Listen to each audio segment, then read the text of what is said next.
네, 우리 친구들 잘 지냈죠? 네, 반가워요. 이제 안 보이던 얼굴들이 조금씩 다시 보이니까 또 되게 반갑고 좋습니다. 오늘 무슨 날이죠? 우리 친구들 몰라요? 뭐, 받은 적이 없어서? 또 줄 사람이 없어서? 혹시 그런가요?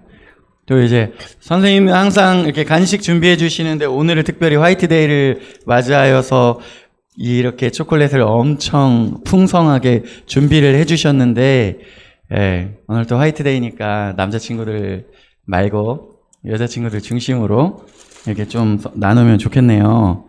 그쵸? 강비 동의해요? 강비도 받고 싶어? 자, 이제 뭐 정말 풍성합니다. 네. 우선 이제 또 우리 은수가 3월 12일 날 생일이었으니까 은수 먼저 하나 주고 시작을 할까요? 은수야? 네.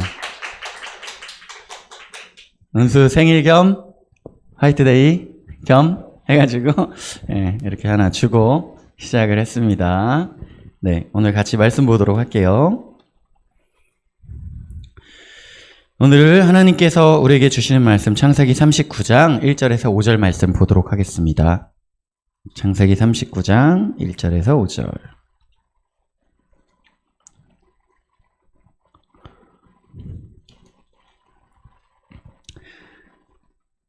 다 찾으셨나요? 다 찾으셨으면 교독하겠습니다. 전도사님 먼저 읽고 우리 친구들 읽을게요. 요셉에 이끌려 애굽에 내려가매 바로의 신하 친위대장 애굽 사람 보디발이 그를 그리로 데려간 이스마엘 사람의 손에서 요셉을 산이라.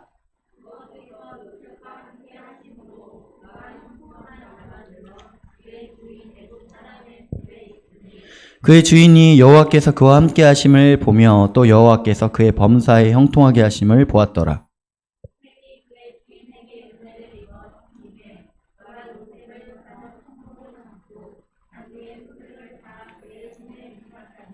같이 읽겠습니다. 시작. 그가 요셉에게 자기의 집과 그의 모든 소유물을 주관하게 한 때부터 여호와께서 요셉을 위하여 그 애굽 사람의 집에 복을 내리심으로 여호와의 복이 그의 집과 밭에 있는 모든 소유에 미친지라.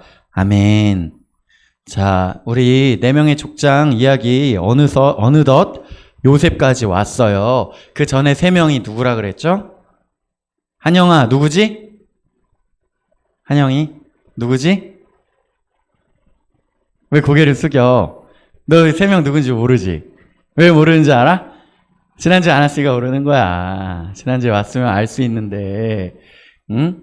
자, 우리가 벌써 이 4명의 족장에 대해서 두 번째 살펴보는 건데요. 누군지 다 알 거예요. 아브라함, 이삭, 야곱, 요셉. 이렇게 해서 이 4명의 족장의 이야기를 우리가 살펴보고 있는데 4번째 요셉까지 왔잖아요. 오늘 우리가 말씀 보는데 주보에 보니까 제목이 함께 하시는 하나님 이렇게 나와 있어요. 함께 하시는 하나님. 와, 하나님께서는 하늘에서 우리를 이렇게 그냥 내려다보고 지켜보고 계시는 것이 아니라 우리가 어디에 있든지 함께 하시는구나. 이것이 또 우리가 믿는 기독교 신앙의 핵심적인 거예요. 우리 친구들 항상 그것들을 생각하고 살아가나요? 내가 교회에 나와 있을 때만 하나님을 만나고 집에 가면서 하나님 안녕히 계세요. 잘 지내요. 다음 주에 만나요. 이렇게 가는 친구가 있을까요, 혹시? 우리가 교회에 나와서 예배드리고 또 우리가 집에 가고 학교 가고 학원 가고 PC방 가고 이럴 때에도 하나님 우리와 언제나 함께 하신다는 거예요. 그러면 하나님께서 우리가 이렇게 함께 하시는데 우리 친구들이 그것을 느끼고 살아가고 있을까요? 전사님, 하나님께서 함께 하신다고 하면 나를 지켜주시는 거 아니에요? 나를 보호해 주시는 거 아닌가요? 그런데 왜 내 삶에는 항상 그렇게 좋은 일만 일어나는 게 아닌데요? 하나님이 저를 지켜주시는 게 맞나요? 이렇게 생각하는 친구들도 있을 거예요. 전도사님도 비슷해요. 전도사님이 지난 주 중에 이렇게 새벽에 4시쯤에 잠이 잠깐 깼는데 잊어버리고 있었던 생각들이 갑자기 막 떠올라가지고 그 생각을 한참 1시간 정도 하느라 다시 잠에 들지 못한 적이 있었어요. 어떤 생각을 했냐? 옛날 생각이 많이 나는데 전도사님이 잊어버리고 있었던 바로 우리 친구들 만났을 때 중학교 때 일이 막 생각이 나는 거예요. 전도사님이 중학교 2학년, 3학년 그리고 고등학교 1, 2, 3학년 이렇게 1년에 8cm씩 키가 커가지고 지금의 이 키가 됐는데 중학교 1학년 때는 키가 굉장히 작았단 말이에요. 키가 굉장히 작고 왜소하다 보니까 전사님이 이렇게 길을 갈 때 누가 전사님 어깨 동무를 딱 해가지고 친구인가? 하고 옆을 딱 보니까 야 앞에 봐. 하고 전사님 깜짝 놀라가지고 야 골목에 전사님 데려가는 거야. 그래서 돈 있는 거 다 내놓으라고. 그래서 그때는 체크카드 이런 게 없었으니까요. 막 동전도 가지고 다니고 1,000원짜리 가지고 다니잖아요. 근데 전도사님한테 야, 다 내놔. 뒤져서 이렇게 뒤져서 나오면 10원에 한 대. 그러니까 뒤지기 전에 다 알아서 내놔라 이 얘기죠. 근데 또 전도사님 중학교 1학년 때 아주 순수하게 돈을 안 갖고 다녔어. 돈이 없는 거예요. 그래, 그 전사님이 친구도 아니고 누군지도 모를, 그래봤자 전사님보다 2, 3학년 이렇게 나이 많았을 것 같은 그 친구들이 전사님을 때리고 막 이랬던 거예요. 그래가지고 그 뒤로 몇 번 더 그런 일이 있었어. 갑자기 뒤에서 어깨동무를 해가지고. 야, 앞에 봐. 그러니까 전사님이 내가 또 언제 어디에서 그렇게 깡패를 만날까봐 너무 무서운 거예요. 그게 그렇게 트라우마가 된 거야. 근데 전사님이 그때 중학교 2학년 될 때 마지막 승부라는 드라마, 장동건 나오는 농구 드라마를 보고 그 다음에 슬램덩크 만화책 보고 맨날 하루에 4시간씩 농구를 해가지고 전사님이 드디어 키가 크기 시작했어. 1년에 8cm씩 막 커가지고 이제 전사님이 어느 정도 키가 크고 나서는 그런 일이 일어나진 않았어요. 근데 그게 꽤 전도사님한테 충격적이었던 기억이었나 봐요.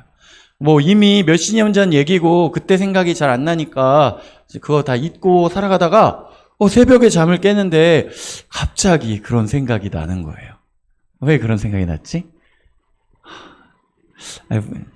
아내가 잘해주는데 왜 그런 생각을 했지? 누가 날 괴롭히나? 우리 중고등부 친구들이 전사님을 힘들게 하는 건 아닌가 반성하세요. 전사 생일이라고 연락한 사람 한 명밖에 없었어. 근데 그 연락한 친구가 아주 기특하게도 학생이 돈도 없을 텐데 학생이 전사님한테 또 커피도 한 잔 보내줘가지고 그 한 명이 연락했지만 굉장히 이렇게 감사한 그런 일이 있었죠.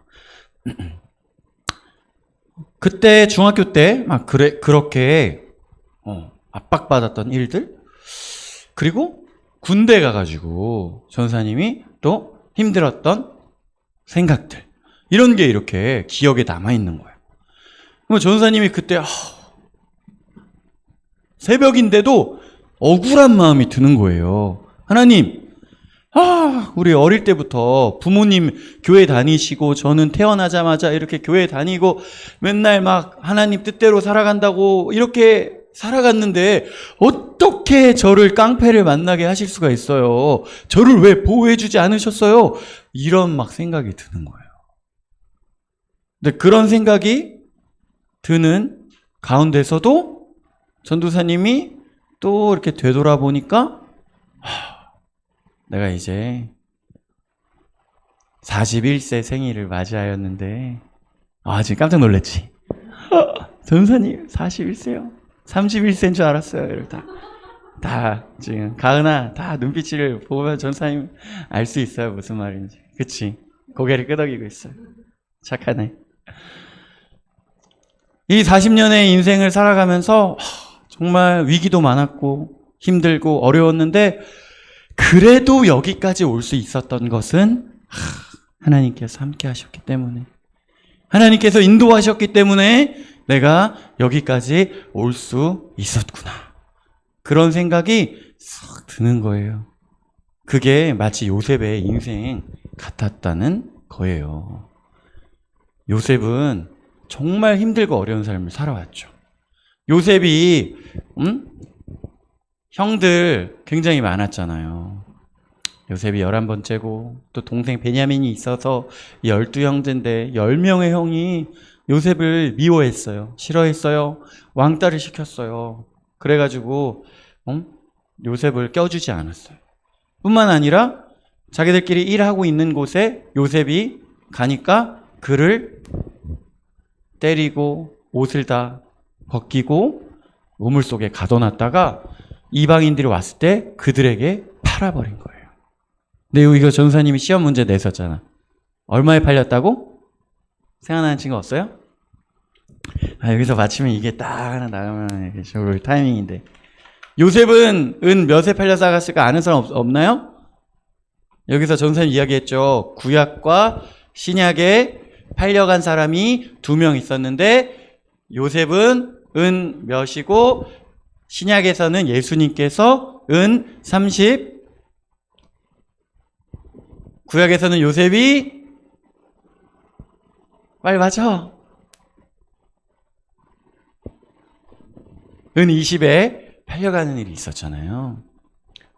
이게 얼마나 인생이 비참합니까? 하나님께서 요셉의 인생을 인도할 것이라고 꿈도 막 꾸게 하셔가지고 꿈꾸는 사람이다. 요셉은 크게 될 것이다. 잘 될 것이다. 이렇게 막 기대를 받는 사람이었는데 다른 사람도 아닌 형제들에게 괴롭힘 당하고 이방인에게 팔려가다니 그의 인생은 정말 힘들고 어려운 인생이었죠. 전사님이 그런 일을 당했다면 정말 하나님을 원망하면서 하나님께서 나를 버리셨구나. 이제부터 나는 하나님 의지하지 않겠다. 내 마음대로 살겠다. 이런 생각을 할지도 모르겠어요. 근데 요셉은 그렇게 하지 않았어요. 요셉이 팔려간 곳이 바로 그 애굽, 지금 말로는 이집트라고 하는 그 나라의 국방을 담당하고 있는 보디발 장군의 집에 팔려나갔다고 했는데 오늘 우리가 읽은 말씀에 뭐라고 나오냐? 요셉은 그곳에서 또 성실하게 일해서 인정을 받았다는 거야. 그래서 보디발 장군이 이제는 요셉이 하는 일에 참견을 하지 않았대요. 모든 것을 맡겼대요. 그래서 요셉이 그 집안의 대소사를 이렇게 이끌고 나가니까 어떻게 됐다고 해요? 바로 잘 되었다고 나와요. 그가 요셉에게 자기의 집과 그의 모든 소유물을 주관하게 한 때부터 여호와께서 요셉을 위하여 그 애굽 사람의 집에 복을 내리심으로 여호와의 복이 그의 집과 밭에 있는 모든 소유에 미친지라. 요셉이 그 집안 살림을 담당하니까 하나님께서 복을 주셔서 그 집안에 계속해서 잘 되는 일이 있었다는 거예요. 하나님이 인도하셨다는 거예요. 아니 전사님, 하나님께서 함께 하시면 아예 처음부터 노예로 안 팔려가게 하시면 되잖아요. 왜 굳이 팔려가게 하시고 고생하는데 거기서 또 그렇게 잘 되나요? 근데 그게 마치 우리의 인생이라는 거예요.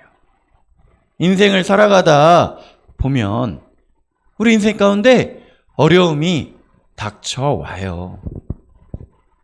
그게 신앙에 대한 오해일 수 있는데 우리가 하나님 믿으면서 우리 인생에 아무 일도 생기지 않고 좋은 일만 생기고 이것이 신앙이라고 생각하면 그것은 착각이라는 거예요.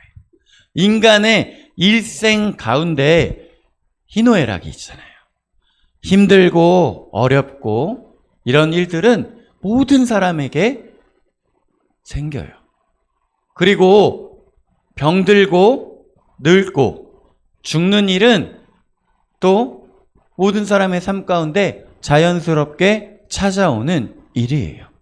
그런데 그러한 상황들 가운데 어떻게 반응하느냐, 그것이 바로 하나님을 믿는 사람들의 그 삶의 태도라는 거예요. 그러면 이런 일이 왜 벌어졌을까?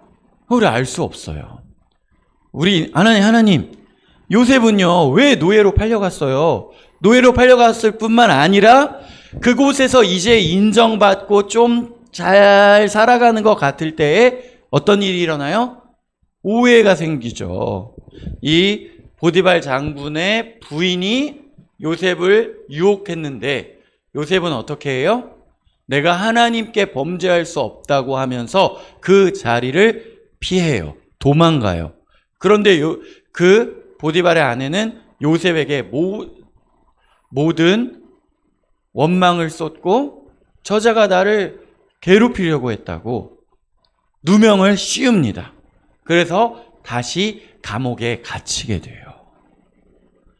아니, 왜 이렇게 억울한 일만 생길까요? 우리 인생 가운데 때때로 우리가 다 알 수 없고 다 이해할 수 없는 일들이 생깁니다. 근데 그때 하나님께서 하나님을 의지하고 포기하지 않고 기도하고 도와달라고 요청하는 자들에게 일하신다는 거예요. 그것들을 돌파할 수 있는 힘을, 지혜를, 방법을, 능력을 주신다는 거예요. 그래서 우리 인생 겸손하게 우리가 정말 하나님을 의지하면서 살아가야 합니다. 전사님 예전에 이야기해 준 적이 있어서 우리 친구들이 기억하고 있을지 모르겠지만 전도사님 인생에도 몇 번의 어려움이 있었어요. 몇 번의 어려움들 가운데 전도사님이 가장 힘들었었던 것은 전도사님이 이제 누님이 3분 계신데 그 중에 큰 누나가 뇌종양 걸려서 그 이제 투병 생활을 했어요. 참 힘들었죠.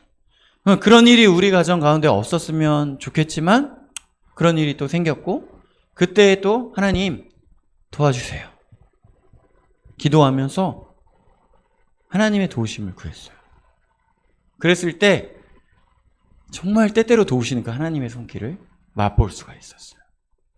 어떤 일이 벌어지냐면 그때 당시에 이제 수술도 하고 항암 치료도 받고 그러면서 이제 또 방법이 없다고 해가지고 신약 주사를 맞아보라고 했는데 그 신약 주사가 한 달에 한 번 맞는데 한 번에 500만 원이라. 그러면 10달 동안 맞으면 10번 맞으면 어떻게 돼요? 5천만 원.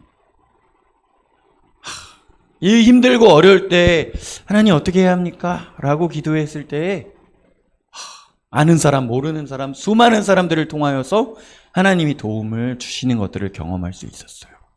그때 당시에 정말 전도사님 주변에 전도사님 아는 사람들이 이렇게 전도사님은 정말 그러니까 요셉도 그 보디발 장군의 집에서 그리고 감옥에서 하나님의 뜻대로 그렇게 살아갔을 때 하나님께서 인도하여 주시는 것처럼 우리 친구들도 평소에 어떤 그런 태도가 중요해요.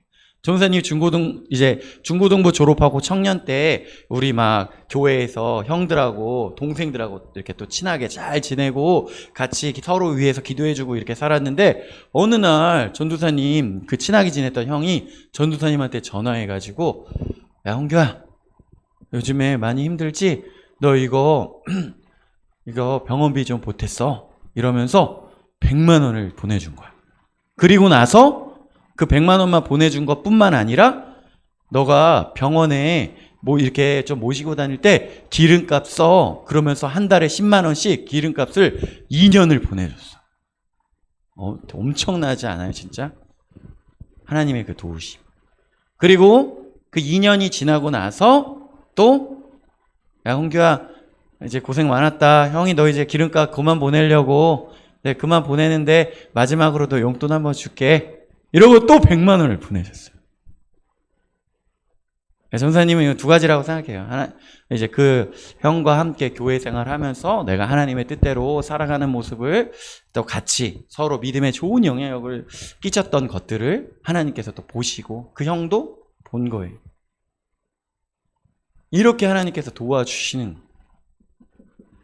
이렇게 우리 도연이랑 재윤이랑 아까 재윤이가 찬양 딱 골라가지고 부를 때 또 도연이가 여기 이렇게 또 알려주고 같이 이렇게 신앙생활하면서 이 아름다운 이런 신앙생활이 얼마나 좋고 감사한 건지 같이 이렇게 교회 생활했다고 그 형하고 나하고 피 한 방울 섞이지 않은 형인데 그렇게 도움을 주는 것을 전사님 경험한 적이 있어요. 우리 친구들도 서로 그렇게 도와주고 서로 힘들고 어려울 때 그렇게 같이 기도해주고 또 좋은 일 있을 때 서로 축복해주는 친구들 됐으면 좋겠어요. 그리고 수년 후에 그 형이 또 결혼할 때 전도사님이 딱 그 형 결혼식 사회 딱 보고 사회 보면서 전도사님이 또 막 오늘 신랑 신나신 것 같은데요. 만세 삼창 한번 하시라고 막 시키고. 그래서 전도사님 결혼할 때 누가 나한테 그런 거 시킬까봐 전도사님은 사회 없이 안 하고 싶어가지고 그런 거.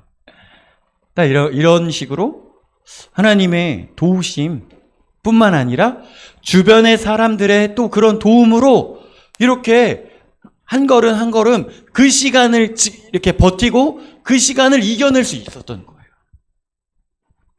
그런 과정들을 통하여서 아는 사람 또 모르는 사람 전사님이 그때 당시에 페이스북 이렇게 하면 가끔 또 나는 오늘 하루에 병원 2군데를 갔다 아침에 이렇게 이대 목동병원 가가지고 샌드위치 하나 사 먹고 오후에는 어디 여쪽에 군포에 있는 지센병원 가가지고 돈가스 사 먹었다. 이런 이야기 올리니까 또 궁금한 사람들 전도사님한테 쪽지를 보내잖아. 어디 아파요? 김홍준 전도사님 어디 아파요? 왜 그렇게 하루에 병원 2군데씩 갑니까? 물어봤어. 전도사님이 제가 아픈 게 아니고요. 저희 가정에 이런 일이 있었어요. 또 생각나면 기도해 주세요. 그렇게 했어. 그랬더니 미국에 사시는 어떤 이름도 잊어버리잖아요. 오창호 씨라는 분이 그냥 나하고는 페이스북에서만 알고 지낸 사이인데 전도사님의 이 소식을 듣고 전도사님 어떻게든 돕고 싶다는 거야. 근데 이분이 미국에 살고 시애틀의 스타벅스 본사에 다니시는 분. 이 정도만 알고 서로 그냥 만난 적도 없어요. 이분이 전도사님 돕고 싶다고 전도사님 주변의 지인들한테 친구들한테 다 이렇게 페이스북 메시지 보냈는데 페이스북 메시지 다른 사람들이 다 스팸인 줄 알고 안 열어봤대. 근데 전도사님하고 친하게 지내는 어떤 또 나이 어린 전도사님, 하 전도사님이라는 분이 그 쪽지를 한번 열어봤대요. 그리고 어느 날 전도사님한테 와서 얘기하는 거야. 형 오창호 씨 아세요? 알지. 나 패친인데. 그랬더니 오창호 씨가요 형 돕고 싶다고 그래가지고요 제가 괜찮습니다 이랬어요. 그래 전사님이 네가 왜 거절해? 그분이 하나님께서 또 다 마음 주셔서 형 돕겠다는데 네가 왜 거절해? 이 웃긴 놈이네. 그랬더니 형 제가 잘못했나요? 그럼 제가 오창호 씨한테 다시 쪽지 보낼게요. 그래가지고 그 친구가 오창호 씨 저 용규 형이 이야기하니까 아시는 분이라고 하더라고요. 뭐 이렇게 또 쪽지를 보냈대.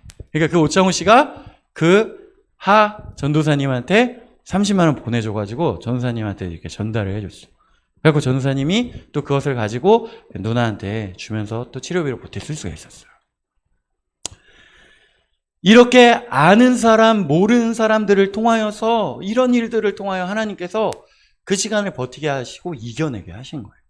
또 그때 어떤 일이 있었냐면 전도사님이 그때 당시에는 이미 다른 교회로 옮겼을 때였는데 전도사님의 예전에 사역했었던 교회 중고등부 전사에 또 담당했을 때 어떤 선생님 한 분께서 여자 집사님 한 분께서 연락을 해주셔가지고 말씀해 주시기를 전사님 요즘에 누나 때문에 월화수목금 이렇게 병원 가가지고 그 항암 치료 받으러 다니는 걸로 알고 있는데 전도사님도 하루는 쉬셔야죠. 전도사님 일주일에 하루 금요일 뭐 이런 식으로 정해주시면 제가 누님 모시고 병원 갔다 올게요. 전도사님 좀 쉬세요. 이렇게 이야기를 해주는 거예요. 전도사님은 일단 그렇게 하진 않았는데 왜냐하면 또 누나랑 그 선생님이랑 직접 아는 사이가 아니기 때문에 누나가 또 불편해할 수 있으니까 그렇게 하진 않았지만 그 이야기 해준 게 지금도 잊혀지지가 않는 거야. 너무 고마워. 너무 감격스러운 거야. 어떻게 그런 생각을 할 수 있을까? 어떻게 그런 이야기를 해주실 수 있을까? 너무 감동받는 거야. 그리고 지금도 그 선생님 생각하면 훈훈하고 감사하고 너무 감격적인 거예요. 그러면 이런 일들이 없었으면 좋았겠지만 이런 일들이 있음을 통하여서 또 하나님 공급하여 주심으로 하나님 힘을 주심으로 전도사님 이런 일들을 탁탁 이렇게 겪고 나서 그러면 변화된 게 무엇이냐? 바라보는 풍경이 바뀌었어요. 전도사님 힘들고 어려운 사람들에 대해서 보는 그 풍경이 바뀐 거예요. 그래서 한마디라도 하게 되고 관심 갖게 되는 거예요. 그래갖고 이제 주중에 전도사님 대학원 동기들 50여 명과 함께 단톡방에 있는데 거기에 누구는 요즘에 항암 치료한다, 누구는 또 뭐가 아팠다, 이런 글들이 올라올 때 그냥 지나가는 한마디 안 하는 사람도 많은데 힘내세요 목사님, 제가 기도하겠습니다, 이렇게 또 말을 올리고, 전도사님 친한 동생이 또 그 아버지가 코로나 걸렸다가 11월에 태어나셨는데 지금도 기력 회복을 못 하시고 이렇게 힘들어 하신대. 그리고 전도사님이 카카오톡 또 이렇게 홍삼 이렇게 검색해 보니까 그 홍삼 앰플 10개 25,000원이 있더라고. 그래서 전도사님 그 친구 보내줬어. 야, 너 아버님 집에 이거 배송해서 아버님 좀 이렇게 드시라고. 네가 먹으면 죽는다. 이렇게 했어요. 그랬더니 그 친구가 형 어떻게 이렇게 감동을 주시냐고. 전도사님이 코로나 아니었으면 진작에 그 친구도 만나고 그 친구 아버지 그 병원에 문병도 갔을 거고, 그 친구 만나가지고 힘내라고 밥 사면 25,000원 뭐 더 써, 막 3, 4만 원, 5만 원 이상 써야 되는데 코로나 때문에 만나지도 못하고 그렇게만 연락 주고 받으니까 그 25,000원 밥 한 끼 사줬다고 생각하고 그렇게 공급하는 거예요. 전도사님 알아요. 그 친구에게는 그게 25,000원이 아니라 25만 원, 250만 원 돈으로 계산할 수 없는 그런 도움이고 위로라는 거예요. 이것들은 그런 것들을 경험해보고 또 그 안에서 하나님의 그 은혜를 누려본 사람만이 아는 마음이라는 거예요. 우리 친구들 삶 가운데 어려움이 있어요. 하나님 함께 하신다면서요, 도와주신다면서요, 왜 저를 인도하지 않으십니까? 이러한 상황 가운데 있나요? 그런 상황이 왜 찾아왔는지 다 알 수 없어요, 우리는. 하지만 그때에 우리가 하나님 의지하고 겸손하게 하나님 도와달라고 기도한다면 하나님은 아는 사람, 모르는 사람, 어떤 상황들, 어떤 환경들을 통해서 도와주신다는 거예요. 그 상황들을 돌파할 수 있는 힘을 주신다는 거예요. 우리 친구들 맨날 공부도 안 하고 중학교 1, 2, 3학년, 고등학교 1, 2, 3학년 다 놀고 막 그냥 학원 가라고 했는데 학원 땡땡이 치고, 엄마가 막 구몬 눈높이 시켜줬는데 그거 하나도 안 해가지고 다 쌓여있고 이랬는데 이제 고3 돼서 수능 시험 잘 못 보고 그래서 대학교 막 못 가거나 막 대학교 인서울 못 가게 되었을 때 하나님 왜 나를 지켜주시지 않습니까? 이러면 안 돼요. 그것은 하나님의 잘못이 아니에요. 그거는 그런 그 사람 잘못인 거예요.